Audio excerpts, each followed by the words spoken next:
Good morning friends.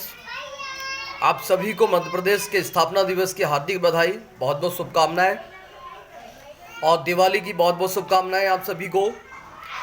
बड़े गर्व की बात है कि आज हमारे मध्य प्रदेश का स्थापना दिवस है 1 नवंबर, और हमारे मध्य प्रदेश की स्थापना 1 नवंबर 1956 को की गई थी। उस समय हम इसे मध्य प्रांत के नाम से जानते थे। हमारे मध्य प्रदेश का नामकरण जो है तत्कालीन प्रधानमंत्री श्री पंडित जवाहरलाल नेहरू के द्वारा किया गया था। उनके द्वारा हमारे प्रदेश का नाम मध्य प्रदेश रखा गया।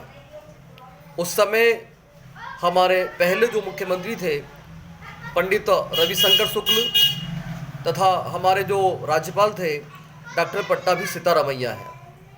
यदि हम आज की बात करें तो आज हमारे जो मुख्यमंत्री हैं डॉक्टर मोहन यादव जी, और जो राज्यपाल हैं हमारे मंगूभाई पटेल जी हैं। हमारे मध्य प्रदेश में यदि पुनर्गठन की बात करें तो 1 नवंबर सन 2000 को हमने मध्य प्रदेश से छत्तीसगढ़ को अलग कर दिया। तो हमारा जो क्षेत्रफल है भारत में वो दूसरा बड़ा जो है वो क्षेत्रफल है। जब हमारे मध्य प्रदेश की स्थापना की गई थी तब भारत का सबसे बड़ा राज्य था, लेकिन 1 नवंबर 2000 को छत्तीसगढ़ अलग होने से मध्य प्रदेश जो है भारत का क्षेत्रफल की दृष्टि से दूसरा सबसे बड़ा राज्य है। हमारा जो मध्य प्रदेश है वो कई संस्कृतियों का और कई विविध कलाओं का जो है प्रदेश है। हमारे यहाँ का जो लोक नाट्य है माच बहुत प्रसिद्ध है मालवा क्षेत्र में, और जो लोक नृत्य है राई बुंदेलखंड क्षेत्र में बहुत प्रसिद्ध है। इसके अलावा हमारे यहाँ पर खनिज संपदा, वेशभूषा, बोली, कहा जाता है कि कोस कोस पर पानी, और वाणी हमारे यहाँ पर जो है बदल जाती है। यदि हम हमारे मध्य प्रदेश की कुछ विशेषताओं की बात करें तो हम इसे टाइगर प्रदेश के नाम से जानते हैं, क्योंकि भारत में सबसे ज़्यादा टाइगर हमारे मध्य प्रदेश में पाया जाता है। उसमें भी सबसे बड़ा बाघ घनत्व के मामले में देखा जाए तो बांधवगढ़ राष्ट्रीय उद्यान जो है ये बाघ घनत्व के मामले में भारत में प्रथम स्थान पर है, क्योंकि यहाँ पर प्रत्येक 8 किलोमीटर पर एक बाघ पाया जाता है। यहीं पर सफ़ेद शेर पाए जाते हैं, सफ़ेद बाघ पाए जाते हैं, इसलिए जो है हम टाइगर प्रदेश के नाम से जानते हैं।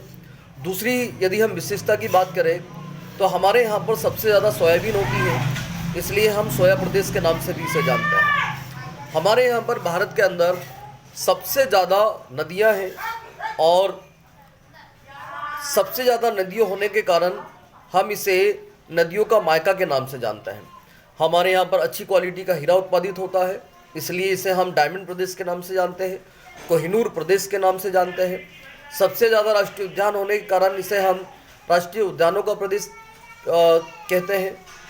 निषाद ऋषि कर्मभूमि होने के कारण हम इसे निषाद प्रदेश के नाम से जानते हैं। और भी हमारे यहाँ पर बहुत सारी विविधताएं हैं। यदि हम देखें तो हमारे यहाँ का जो राजकीय वृक्ष जो है वो बरगद है, क्योंकि हमारे जो मध्य प्रदेश शासन है उसने भी हमारे जो राजकीय वृक्ष है बरगद को अपने राजकीय चिन्ह में जो है सम्मिलित किया है। और हमारे मध्य प्रदेश की या हमारे देश की यदि हम बात करें तो हम वसुधैव कुटुंबकम के ध्येय पर जो है वो आधारित है। हमारे यहाँ पर हम विश्व के कल्याण की भावना रखते हैं। हमारा जो मध्य प्रदेश है वो कई लोक कलाओं का क्षेत्र है, चाहे हम निमाड़ की बात करें, मालवा की बात करें, बुंदेलखंड की बात करें, बघेलखंड की बात करें, तो सभी जगह पर कोई ना कोई जो है हमारे यहाँ पर क्वालिटी है। आज वर्तमान की बात करें तो हमारे मध्य प्रदेश में 10 संभाग और 55 जिले हैं। 10 संभाग की बात करूँ मैं तो सबसे ऊपर से सबसे पहला जो संभाग है वह है चंबल संभाग। उसके बाद नीचे यदि हम आते हैं तो ग्वालियर संभाग है। उसके नीचे यदि हम आते हैं तो भोपाल संभाग है। यदि हम उसके लेफ्ट में जाएंगे तो उज्जैन संभाग, और उसके नीचे जो है वो इंदौर संभाग है। यदि हम भोपाल के राइट में जाते हैं तो जबलपुर संभाग है हमारे यहाँ पर। उसके बाद रीवा संभाग है, उसके जस्ट नीचे जो है शहडोल संभाग है, और सबसे लास्ट का यदि हम देखें तो सागर संभाग है। 55 जिलों की बात करें तो अभी हमने 3 नए जिलों और बनाए। पहले 52 थे, शिवराज सरकार में 52 जिले थे हमारे पास, और आज मोहन सरकार में हमारे पास 55 जिले हैं। 3 नए जिले बने हैं, एक मेहर नया जिला बना है, इसके बाद एक पांडुरना नया जिला बना है, और एक नया जिला जो है वो रीवा से हटकर जो है मऊगज बना है।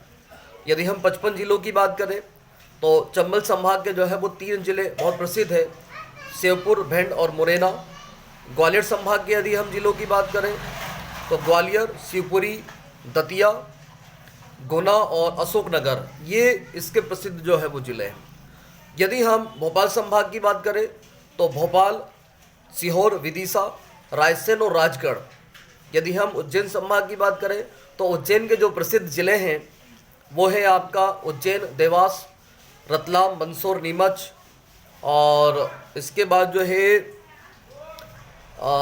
शाजापुर एक आपका जो है महत्वपूर्ण जिला है। यदि हम इंदौर संभाग की बात करें तो इंदौर, धार इसके मुख्य जो है वो ज़िले हैं। इसके बाद खंडवा, खरगोन, बुरहानपुर, बड़वानी, झाबा और अलीराजपुर। भोपाल संभाग की बात करें तो भोपाल संभाग के जो महत्वपूर्ण ज़िले हैं भोपाल, सीहोर, विदिशा, रायसेन और राजगढ़। यदि हम नर्मदापुरम संभाग की बात करें, होशंगाबाद संभाग की बात करें तो हरदा, होशंगाबाद, बैतूल। जबलपुर संभाग की बात करें तो जबलपुर, नरसिंहपुर, कटनी। इसके बाद आपका छिंदवाड़ा, बालाघाट, मंडला और डिंडोरी। इसके अलावा यदि हम शहडोल संभाग की बात करें तो शहडोल, उमरिया और अनूपपुर हमारे जो है प्रसिद्ध जिले हैं।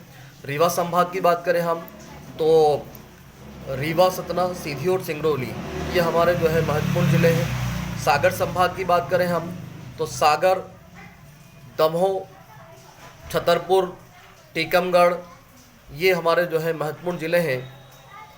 हमारे और 3 जो महत्वपूर्ण ज़िले बने हैं आपके मेहर, इसके बाद आपका पांडुरना और मऊगज।